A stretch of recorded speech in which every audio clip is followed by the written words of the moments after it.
하나님의 말씀 보시겠습니다. 오늘 우리에게 주신 하나님의 말씀은 로마서 8장 12절부터 17절의 말씀입니다.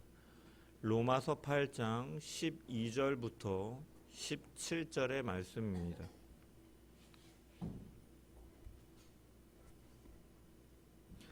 제가 하나님의 말씀을 봉독합니다. 그러므로 형제들아, 우리가 빚진 자로 돼 육신에게 져서 육신대로 살 것이 아니니라. 너희가 육신대로 살면 반드시 죽을 것이로되 영으로서 몸의 행실을 죽이면 살리니 무릇 하나님의 영으로 인도함을 받는 사람은 곧 하나님의 아들이라. 너희는 다시 무서워하는 종의 영을 받지 아니하고 양자의 영을 받았으므로 우리가 아빠 아버지라고 부르짖느니라. 성령이 친히 우리의 영과 더불어 우리가 하나님의 자녀인 것을 증언하시나니 자녀이면 또한 상속자 곧 하나님의 상속자요 그리스도와 함께한 상속자니 우리가 그와 함께 영광을 받기 위하여 고난도 함께 받아야 할 것이니라. 아멘. 말씀을 통한 주의 은혜와 평강이 모인 모든 자들 가운데 넘치기를 축원합니다. 죄의 지배력과 우리의 육신의 연약함은 때로는 우리를 넘어뜨리지만 그럼에도 불구하고 성도는 그리스도 안에서 성령을 통해 승리가 예고된 자들입니다. 그리스도의 십자가와 부활이 있기 때문에 죄의 권세는 모든 면에서 무너지게 되었고 이제는 우리가 생명을 주시는 성령의 법에 지배를 받게 되었기 때문입니다. 이 성령의 지배를 받는 자들은 영의 일을 생각하는 자들이라고 말씀을 드렸습니다. 이전에 하나님을 대적하고 타락한 죄성을 따라 살며 하나님의 말씀을 듣지 않는 완악한 모습, 이것이 바로 육신을 따라 살고 육신의 생각을 갖고 사는 자의 모습인데 이것에서 벗어나서 성령을 열심히 몹시 마음에 두고 그분을 마음의 중심에 두고 그분을 몹시 생각하는 전념하는 자로 하나님께서 변하게 하신 것이기 때문이죠. 이 성령을 따라 사는 자의 결과는 무엇입니까? 바로 생명과 평안입니다. 성령의 뜻에 순종하며 사는 자들은 곧 하나님의 영의 인도함을 받기 때문에 이전에 육신을 따라 사는 자들은 생명의 근원이신 하나님께로부터 단절되고 멀어질 수밖에 없어 영원한 사망의 그 삶을 살아갈 수밖에 없었지만 이제는 성령을 통하여 하나님과 교제하며 그분과 함께함으로써 참 생명으로 살아가는 자들이다라고 말씀을 드렸습니다. 그리고 이 생명으로 살아가는 자들은 곧 하나님을 기쁘시게 하는 자다라고 말씀드립니다. 육신을 따라 사는 자는 하나님을 기쁘시게 할 수 없고 이 성령을 따라 사는 자는 자녀가 부모와 함께함을 통하여서 그 즐겁고 행복한 시간을 나누는 것처럼 그 의와 거룩함의 열매를 나타내고 하나님을 기쁘시게 하는 자로 살아갈 수가 있는 것이죠. 또한 평안이 있습니다. 평안은 하나님과 인간 모든 피조물 사이에 조화롭고 안정된 그 상태를 가리키는 것입니다. 그리스도를 통해서 하나님과 회복된 성도들은 이 은혜 아래로 들어감을 통해서 하나님의 영광을 바라보고 그분을 즐거워할 수 있는 평안의 상태가 된 것입니다. 하나님께서는 이를 위해서 성령을 주시고 우리를 참된 생명과 평안을 누릴 수 있도록 성령을 따라 살도록 우리를 날마다 변화시키시는 줄 믿습니다.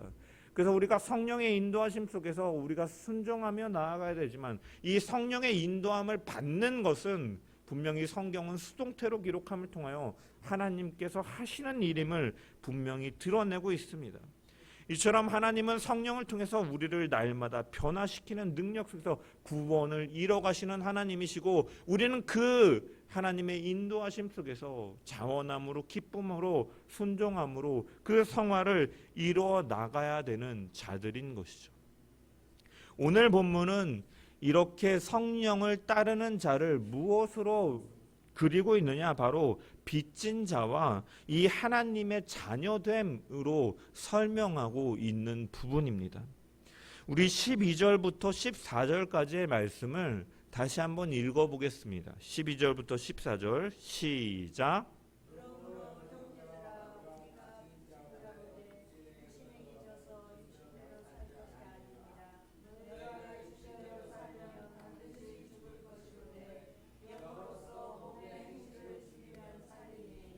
무릇 하나님의 영으로 인도함을 받는 사람은 곧 하나님의 아들이라. 아멘. 여기 보면은 먼저 12절에 보면 우리가 빚진 자로되라고 기록하고 있습니다. 여기 빚진 자라는 표현은 채무자 혹은 어떤 일을 해야 할 의무가 있는 자를 가리키는 것을 의미하는 단어입니다. 이 단어가 고전 헬라어 문헌을 통해 살펴보면 금전적인 빚뿐만이 아니라 개인이나 국가에 대한 그 법과 그 법에 대해서 또한 사회 규범에 대해서 그 질서를 지키는 도덕적 의무를 가리키는 데 사용되어지기도 했습니다.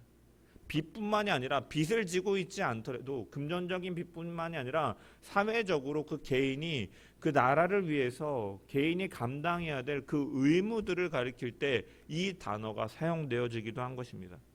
또한 어떤 신의 은혜에 대한 대가로서 반드시 치러야 할 감사를 드리지 않는 것에 대해서 이 빚진 자라는 단어가 사용되어지기도 하였습니다. 요즘에는 조직폭력배들도 MG 조폭들이라고 해가지고 온라인상에서 활동해서 그런지 몰라도 예전에 우리가 길을 가면서 가끔 보던 그 문구들이 있죠. 현수막이나 이런 홍보물들을 통해서 떼인 돈을 받아들입니다 라는 이 현수막이 약간 조금 외진 곳에 가면은 이렇게 걸려 있고 그 흥신소나 이런 조직폭력배들이 운영하는 이 사업체의 번호가 이렇게 기록되어 있는 것을 보게 됩니다. 이 사람들이 그 받을 돈을 받아내는 방식은 참으로 무섭죠. 물론 저는 경험해보지 않았지만 미디어를 통해서 간접적으로 살펴보면 그들은 돈을 받기 위해서 어떻게 합니까? 사람의 신체 일부를 막 자르기도 하고 막 사람이 정말로 이렇게 폭력을 행사해가지고 정말로 죽기 직전까지 이렇게 막 몰아세우면서 그 돈을 받아내려고 하기도 합니다. 아니면 그 사람의 가족이나 지인들을 이제 납치해서 협박하고 겁박함을 통해서 그러한 모습들을 이 돈을 받아내려는 모습들이 영화나 드라마 같은 데에 나타나죠. 여러분, 그들이 이처럼 하는 이유는 무엇입니까? 돈을 받기 위해서는 무슨 일인지 할 수 있음을 보여주는 것이에요. 이 빚이라는 것이 사실은 그러한 거다라는 거예요. 빚은 분명히 갚아야 되는 것이에요. 물론 폭력적인 방법으로 법이 허용하고 있지 않기 때문에 이러한 과정은 분명히 잘못된 것이지만 빌려준 사람은 어찌됐든 간에 그 빚을 받아야 되려는 그런 마음과 목적이 있고 빌린 사람은 갚아야 되는 것이 당연한 도덕적 의무다라는 것이에요. 국가에 대한 의무도 마찬가지죠. 그 의무에 대해서 행하지 않으면 세금을 제대로 납부하지 않으면 그것에 대해서 징벌적으로 세금을 더욱더 이렇게 추징하는 일들을 갖고 국가에 대해서 이 병역의 의무를 감당하지 않으면 그만큼 이제 감옥에 가서 그 병역의 의무를 감당하지 않은 책임에 대해서 국가 역시도 묻는 것을 보게 됩니다. 이처럼 빚이라는 개념은 꼭 갚아야 되는 의무를 가리키는 것이라고 할 수가 있어요. 근데 여기 본절을 보면 그리스도인들 너희 형제들아 우리가 빚진 자로다라고 밝히고 있다라는 것이죠. 즉 그리스도인 된 자들은 우리 모두가 반드시 갚지 않으면 안 될 것이 있다라고 사도는 강조해서 말하고 있다라는 것입니다. 그리고 그것은 무엇입니까? 바로 영적인 삶에 대한 의무다라는 것이에요. 우리가 빚진 자로 돼 육신에게 져서 육신으로 살 것이 아니니라라고 번역된 이 12절을 다르게 좀 번역해 보면, 원래 좀 직역해 보자면 우리가 빚진 자지만, 우리가 육신에게 빚진 자는 아니지만 우리가 빚진 것이 있다라고 이렇게 해석할 수 있습니다. 그렇다면 무엇에 대해 빚진 자이냐라는 것을 말씀하고 있다라는 거죠. 여러분, 우리는 원래 죄인으로서 죄를 범하였기 때문에 죄의 노예가 되어서 육신에 대하여 빚진 자로 살아가던 자들이에요.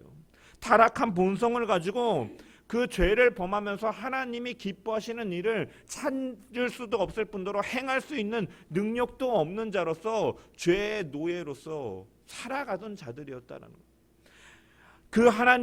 그렇기 때문에 하나님의 피할 수 없는 심판에 놓여질 수밖에 없는 사람이었고, 죄의 책임으로부터 결코 자유로울 수 없는 영원 형벌을 받을 수밖에 없는 자들이었다라는 것입니다.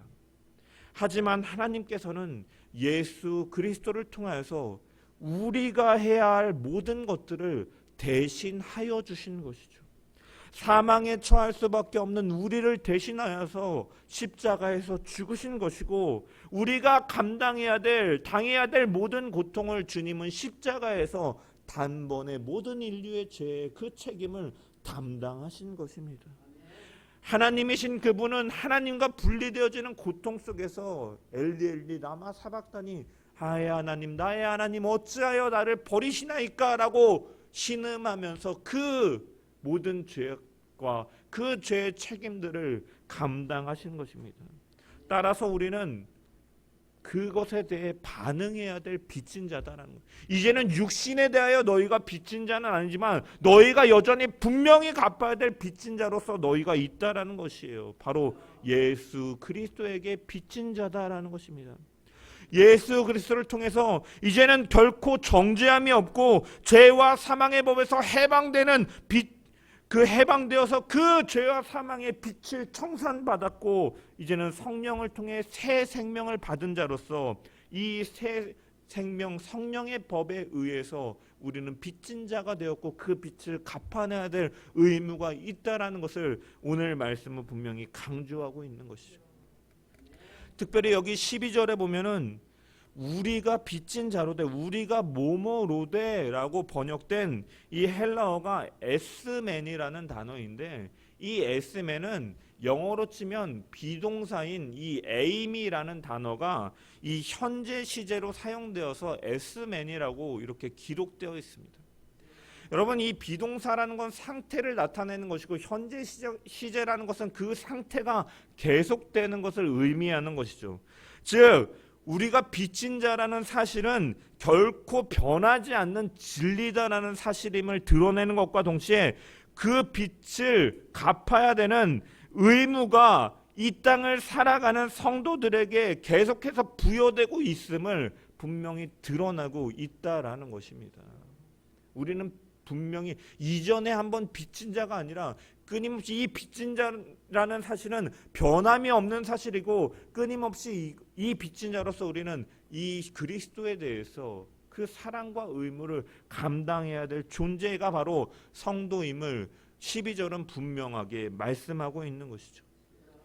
이전에 유대인들은 행위에 따른 공로로 그 의무를 율법의 준수로 철저하게 지켰다면, 이제는 구원받은 자로서, 은혜를 아는 자로서 구원받았기 때문에 성령을 쫓아 살아가야 됨을 분명하게 말씀하고 있는 거죠. 구원을 이루기 위해서 이것을 행하는 것이 아니라 구원받은 자로서 성령께서 우리를 날마다 그 생명으로 이끌고 계시기 때문에 우리는 구원받은 자로서 기쁨과 자원함으로, 억압과 무거운 멍에로서 그것을 감당하는 것이 아니라 기쁨으로 감당해야 될 의무가 있다라는 것이에요. 미군들을 보면은 자신들이 이제 미군 자원에서 군에 입대하면서 그들은 어떤 것에 자부심을 가지고 있냐면, 나라에 대해서 내가 이 의무를 감당할 수 있는, 국방의 의무를 감당할 수 있는 것이 자신에게 굉장히 큰 명예인 것으로 여깁니다. 우리나라 청년들은 많은 사람들이 이 청년의 때에 억지로 끌려가게 돼서 어떻게든 피하고 싶은 마음이 있지만 그들은 마인드가 다른 거예요. 마찬가지로 이 그리스도에 대해 빚진 것도 마찬가지다라는 거예요. 억지로 끌려가서 그것을 채워야 되고 감당해야 되고 그 시간을 보내야만 되는 그러한 책임 속에서 주어지는 의무가 아니라 정말로 명예스럽고 영광스러운 하나님의 자녀가 되는 자리로 우리를 부르셨기 때문에 그 의무는 더 이상 멍해가 아니라 우리에게 자부심이 되는 것이고 우리에게 기쁨과 즐거움이 되는 것입니다. 이처럼 우리는 성령을 쫓아 살아가는, 은혜를 아는 자로서 성령을 쫓아 살아가는 자가 된 줄 믿습니다. 이러한 자의 모습, 이러한 자들을 사도는 오늘 말씀에서 무엇이라고 또한 선언하니까 이 빚진 자로서 의무를 다하는 자를 또한 14절에 보면 하나님의 아들이다라고 선언하고 있는, 이렇게 살아가는 자는 하나님의 아들이다라고 선언하고 있는 것입니다. 진짜 하나님의 자녀라면 하나님의 자녀로서 그분을 닮아가야 된다라는 그러한 의미 속에서 너희는 하나님의 아들이다라고 말씀하고 있는 것이죠. 닮아가야 되는 것이 자녀의 본분이기 때문에 너희가 이 의무를 감당하는 것이 당연하다라는 의미 속에서 너희는 하나님의 아들이다라고 말씀하고 있는 것입니다. 아이를 키우다 보면 아이가 어릴 때는 정말로 갓난아일 때는 이해가 누구인지 사실은 닮았다고는 하지만 내 눈에만 그렇게 닮아 보이지 애기는 애기고 사실은 갓난아이는 갓난아이고 누구의 부모인지 알기가 쉽지 않아요. 그래서 그런 경우들이 많이 있잖아요. 내 아이인 줄 알고 키웠는데 점점 애가 자랄수록 나를 닮지 않은 것 같고, 그래서 나중에 친자 확인을 해보니까 내 아들이 아니었던 게 막 밝혀지는 뭐 이런 굉장히 비극적인 일이 요즘의 현실에도 있잖아요. 갓난아이 때는 잘 모르니까 그렇지만 사실은 아이들이 자라면은 그 부모를 닮아가는 것이 자연스럽다라는 거예요. 그래서 저도 아이들을 키우다 보면은 따로 이것에 대해서 막 어떠한 것에 대해서 가르치지 않아도 너 이럴 때는 이렇게 말해야 돼, 이렇게 행해야 돼 라고 하지 않아도 어느 순간 그 아이가 굉장히 저와 유사한 말을 하거나 유사한 행동을 할 때가 굉장히 있으면 제가 깜짝깜짝 놀라고, 아 저게 날 닮아가지고 저런 모습을 보이는구나 라고 싶기도 해요.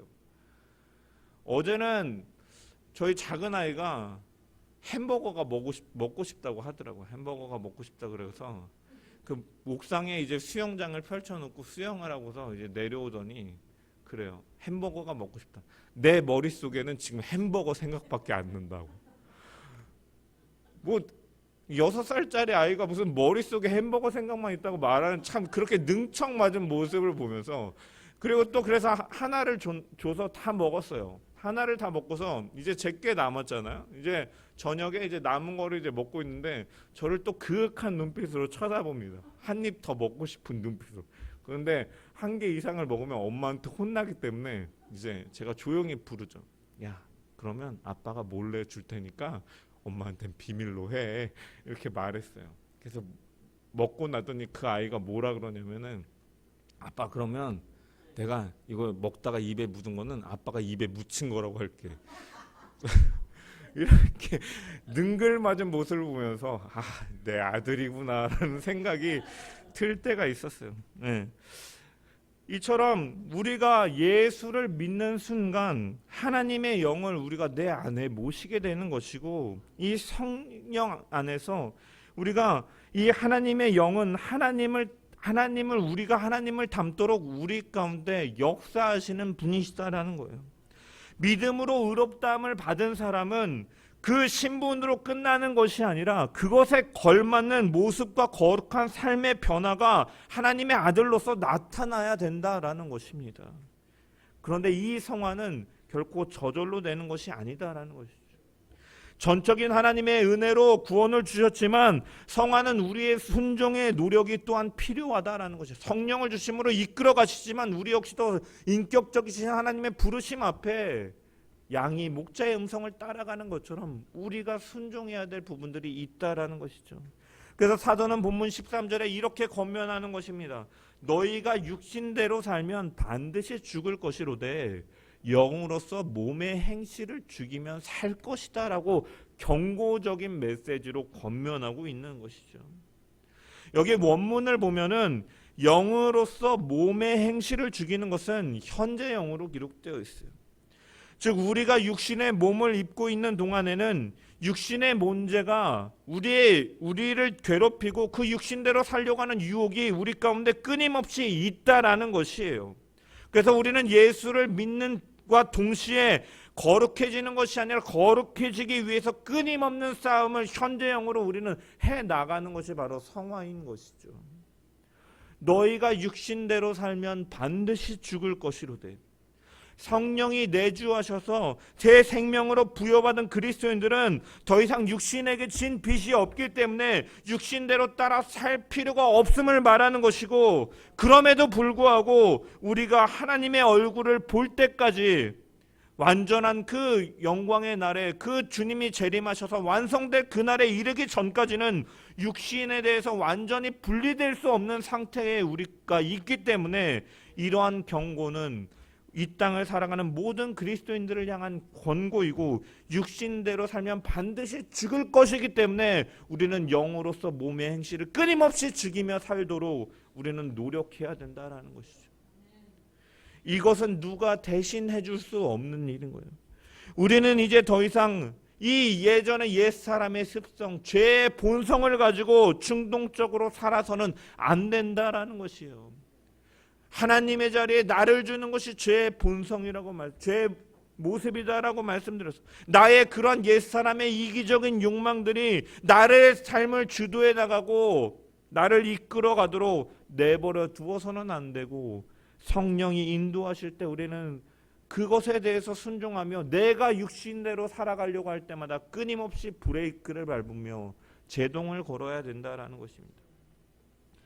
어떤 사람들은 신앙을 가지고 교회를 다니는 사람들에게 이러한 말을 합니다. 혹은 교회를 다니면서도 이러한 말을 하기도 합니다. 뭐든 적당한 게 좋아. 너무 열심히 믿지 마. 너무 열심히 교회 다니지 마. 예수 적당히 믿는 게 좋아. 라고 말하기도 합니다. 너무 열심히로 하는 거는 부담스럽다라고 말을 해요. 여러분, 그런데 이 말 안에 감추어진 의미가 있어요. 무엇입니까? 아직은 세상에 재미가 있고 이 재미를 놓고 싶지 않기 때문에 적당히 예수를 믿으라라고 말하는 것이죠. 주님께 집중하지 말라는 것입니다. 여전히 그 안에는 세상의 재미가 있고 여전히 그 세상의 재미를 추구하고 싶기 때문에 그렇게 하지 말라라고 말하는 것이죠. 하지만 우리는 이렇게 적당히 믿어서 돼서도 안 되고 될 수도 없는 사람들인 줄 믿습니다.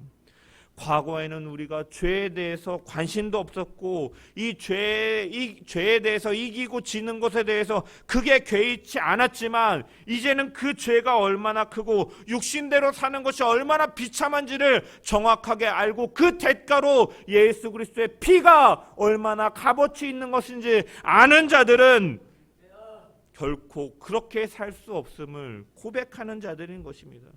그렇기 때문에 죄의 문제에 대해서 민감하게 반응할 수밖에 없고 이 죄에 끌려가지 않고 싸우겠다는 태도를 가진 것이 바로 성도의 모습이고, 이미 그렇게 마음을 먹기로 결심하고 하나님 앞에 때로는 넘어지지만 그래도 끊임없이 회개하면서 결단하는 자들이 바로 성화의 단계에 있는 자들인 줄 믿습니다. 이처럼 우리는 끊임없이 성령으로 몸의 행실을 죽이며 사는 저와 여러분 되기를 축원합니다. 여기 반드시 죽을 것이로되라는 말을 직역하면은 그 결과 너희가 죽는다는 것이다, 확실히 틀림없이 이루어질 것이다 라는 의미를 담고 있습니다. 즉 변경할 수도 없고 되돌릴 수도 없는 필연적인 사실이다라는 것을 의미하는 것이고, 성령을 거스르고 육신에 따라 사는 자의 필연적 결과는 바로 죽음이다, 사망이다라고 성경은 밝히고 있는 것이죠. 따라서 성도가 힘써야 될 것은 영으로서 몸의 행실을 죽이는 것입니다. 그래야만 살기 때문인 것이죠.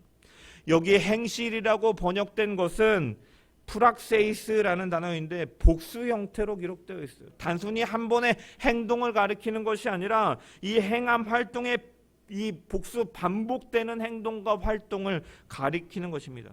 즉 이것은 죄의 몸에서 나오는 습관과 같은 행동들, 반복되는 모습들을 우리가 그것에 대해서 이제는 익숙하게 여기면서 계속 죄를 범하며 사는 것이 아니라 그것을 성령을 통해서 이제는 끊을 수 있도록 하는 것을, 이것을 죽여야 됨을 성경은 말씀하고 있는 것이죠.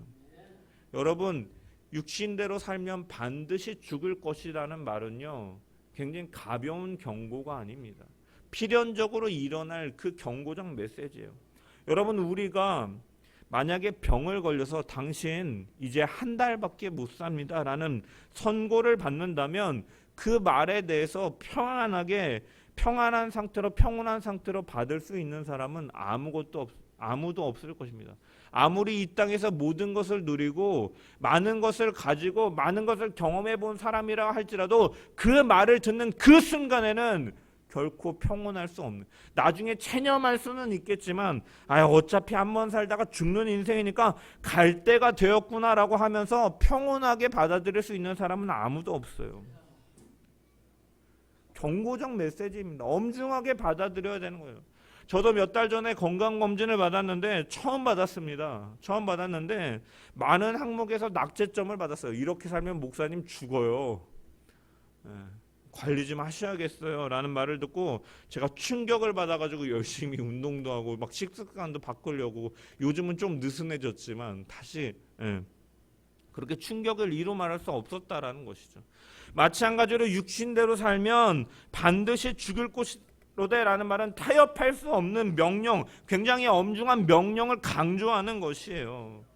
우리는 이 악한 행실을 죽이면서 거룩한 삶으로 나아가야 될 줄 믿습니다. 특별히 우리가 신앙생활을 하면서 내가 누리는 즐거움이 무엇인가, 적당히 믿어야 돼라는 말에 그 담긴 의미처럼 내가 여전히 세상의 즐거움과 예전에 죄악된 본성에 따르는 그 욕망 속에서 느껴지는 즐거움과 쾌락을 쫓아서 살고 있지는 않는지, 우리는 그것에 대해서 내려놓고 그것을 죽여야 될 줄 믿습니다.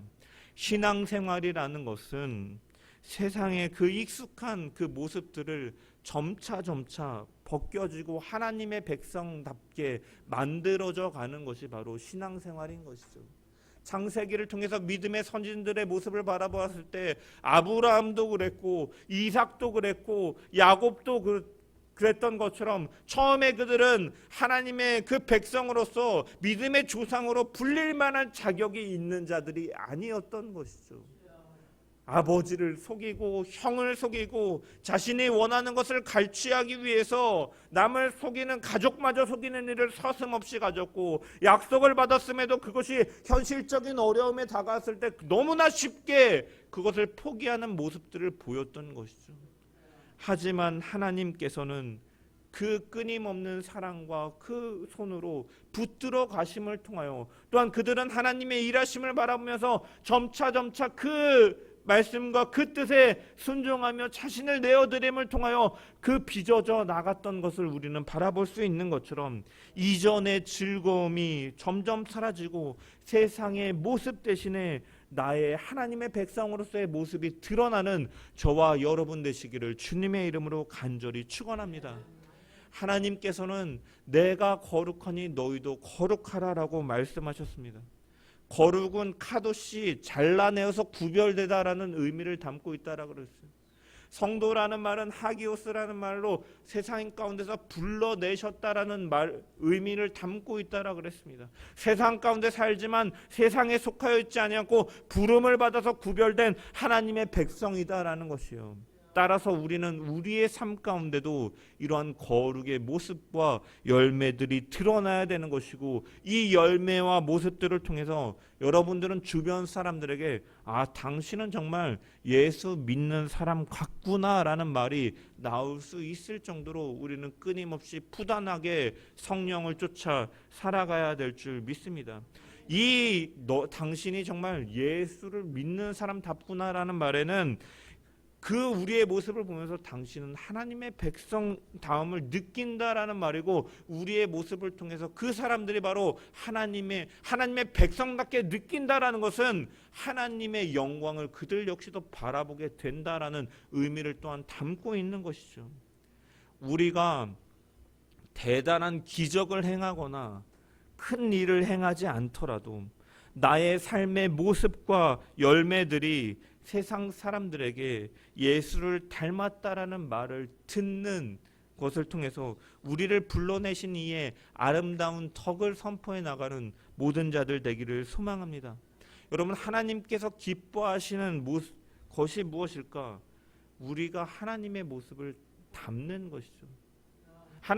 저는 아이가 저의 부족한 모습을 보고 따라한다면 아쉬움이 남지만, 하나님은 아쉬운 것이 없고 악이 없고 죄가 없으신 완벽하시고 선하신 분이잖아요. 그러므로 하나님의 자녀들이 그분을 닮는다라는 것은 좋은 모습을 닮는다라는 것이고, 자녀가 나의 좋은 모습을 닮는다면 그것만큼 부모의 기쁨이 되는 것은 없는 것이죠. 우리가 하나님을 닮는 것을 하나님께서는 기뻐하신다라는 것이에요. 여러분, 우리 교회 이름이 무엇입니까? 세상의 빛이지 않습니까?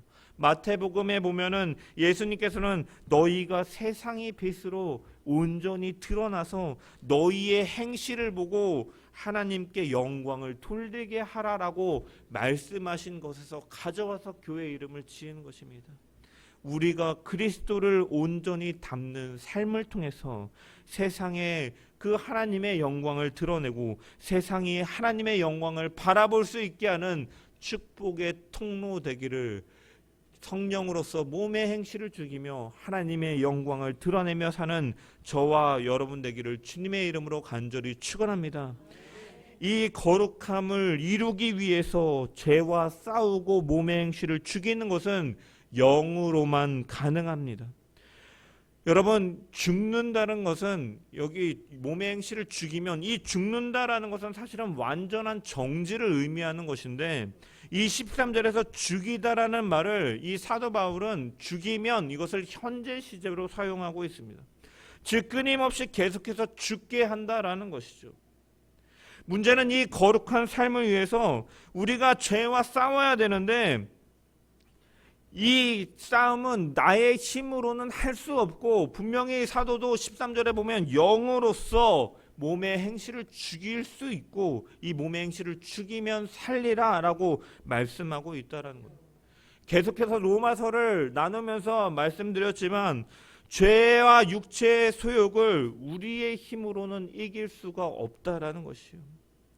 바울은 우리가 거룩해지기 위해서, 하나님을 닮기 위해서 나의 힘으로 노력하라라는 것이 아니다라는 것이죠. 이 싸움은 우리만의 싸움이 아니라 다른 차원의 싸움이다라는 것이요. 하나님의 14절의 말씀, 하나님의 영으로 인도함을 받는 사람은 곧 하나님의 아들이다라는 이 말씀은 우리의 힘만으로는 될 수 없고, 하나님의 영의 도움을 받을 때 하나님의 자녀된 삶을 살아갈 수 있다라고 기록되어 있는 것이죠. 그리고 여기 보면은 인도함을 받는이라는 것도 내가 인도함을 내 힘으로 따라가는 것이 아니라 받는 하나님께서 하신다라는 의미에서 수동태로 사용되어 있다라는 것입니다. 그동안 죄의 세력 앞에 꼼짝 못하고 아무리 거룩하게 살고 싶어도 살 수 없었던, 알면서도 넘어지고 깨어지던 우리가, 이제는 너무나 나약하게 그 악을 향해 살았던 우리가 이제는 죄의 세력을 넉넉하게 이길 수 있는 길이 열려지게 되었고, 그것은 바로 하나님의 영을 우리 가운데 주어주심을 통해서 이제는 가능하게 된 것입니다.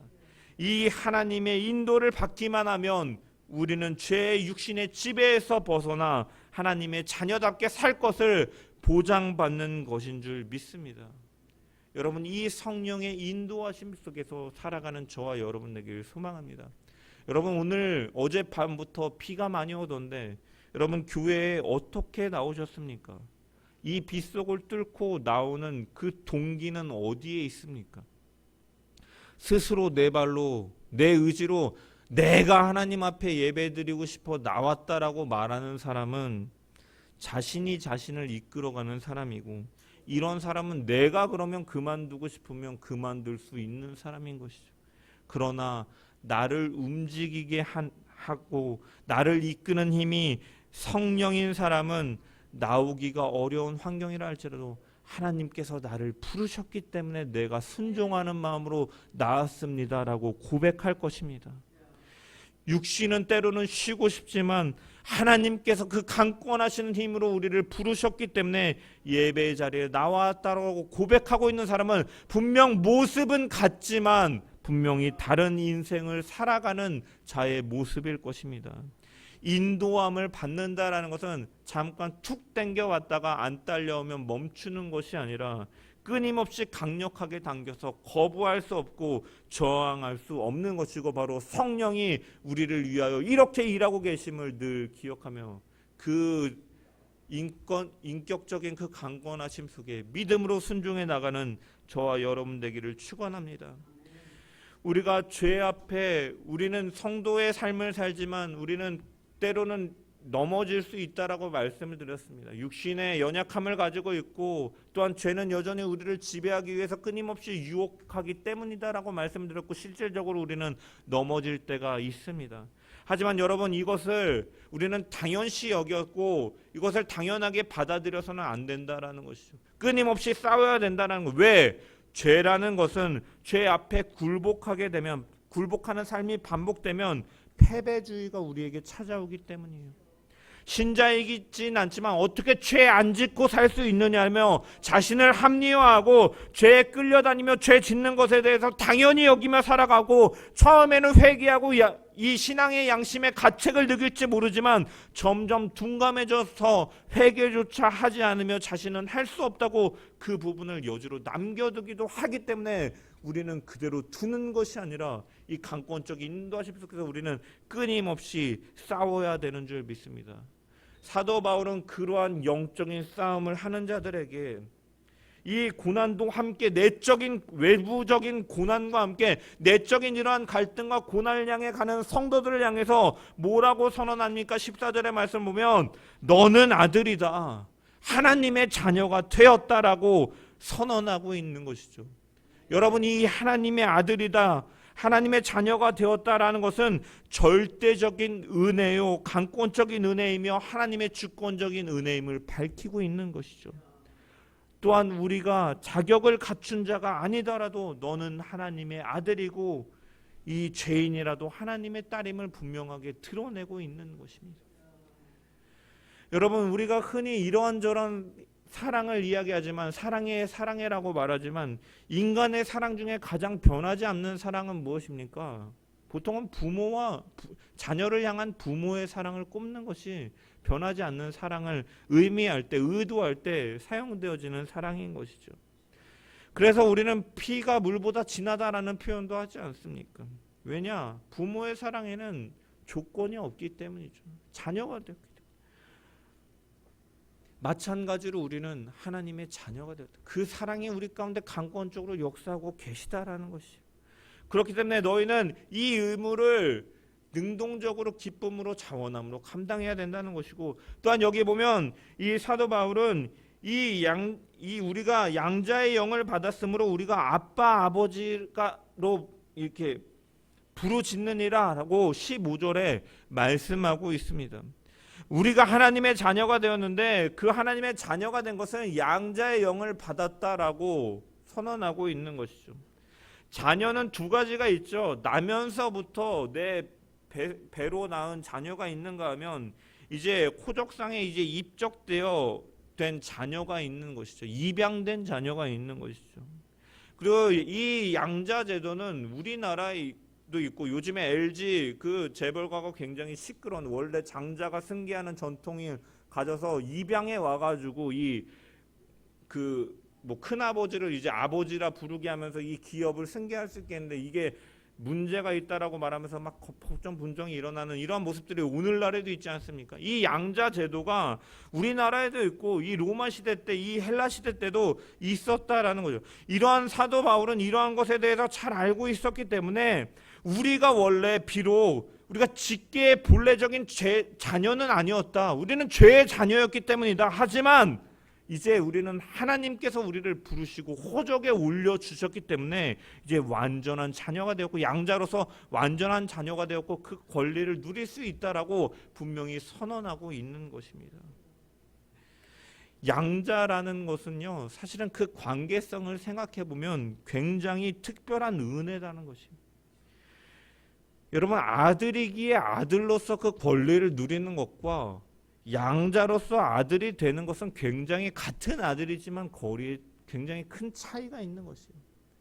여러분, 아들로서 아들의 권리를 누리는 것은 어떻게 보면 당연한 권리를 누리는 것이라고 생각할 수 있지만, 여러분, 양자로서 아들이 된다라는 것은 사실은 생각해 보세요. 부모가 없는 자녀가 부모 없이 홀로 외롭게 그리고 힘들게 살다가 어느 날 한 건강한 집안에서 그 아이를 자신의 양자로 삼으면 그 아이에게 있어서 부모가 생기는 것이고 의지할 수 있는 가정이 생기는 것이고 자녀로서 사랑을 받을 수 있는 그러한 그 행복이 생기는 것이고 또한 그 유업을 이어받을 수 있는 권한이 생기는 것이기 때문에 너무나 큰 감격이고 기쁨일 수밖에 없는 것이죠. 마찬가지로 성도는 이러한 양자된 자들이다라는 거예요. 절대적인 은혜로 우리는 사실 그러한 자격이 없는 자이지만 하나님께서는 그 사랑으로 그 크신 은혜로 받을 수 없는 자를 우리를 양자로 부르셨고 그 하나님의 영광을 바라보게 하신 줄 믿습니다. 그러므로 우리 기독교인들에게 있어서 이 양자됨이라는 것은 아들됨이라는 것은 하나님으로부터 받는 특별한 은혜의 결과인 동시에 신자의 최고의 권위인 줄 믿습니다. 그리고 이것은 영원히 변하지 않는 주님의 사랑을 우리에게 설명해 주는 확실한 증거가 되는 것이죠. 우리는 너무나 놀라운 사랑을 입은 자입니다. 은혜를 입은 자입니다. 이 은혜를 입은 자이기 때문에 우리는 끊임없이 치열하게 싸우며 살아가야 될 줄 믿습니다. 성령이 이미 내 안에 오셔서 우리를 돕고 계시기 때문에 우리는 날마다 성령의 충만함을 구하면서 성령의 충만함 속에서 날마다 진리로 우리는 순종함으로 나아가고 늘 하나님과 교제하면서 그 생명과 평안을 누리며 사는 저와 여러분 되시기를 주님의 이름으로 간절히 축원합니다. 이 성화의 삶은 나의 힘으로 할 수 없다라고 말씀을 드렸습니다. 그러므로 이 성령의 인도를 우리는 끊임없이 간구해야 될 줄 믿습니다. 은혜 받을 기회가 있으면 그 은혜를 받기 위하여 열심히 그 기회를 찾고 말씀을 끊임없이 묵상하고 기도에 힘쓰고 은혜의 세계 안으로 들어가서 성령의 음성에 귀를 기울이고 도움을 날마다 구해야 될 줄 믿습니다. 그러할 때 하나님께서 성령을 통해 강력하게 우리를 이끄셔서 하나님의 자녀답게 살아가도록 인도하실 것입니다. 이 아들 되게 하시는 양자 되게 하시는 성령에 힘입어서 육신을 죽이고 하나님을 기쁘시게 하는 거룩한 열매를 맺으며 살아가는 우리 모든 자들 되기를 주님의 이름으로 간절히 축원합니다.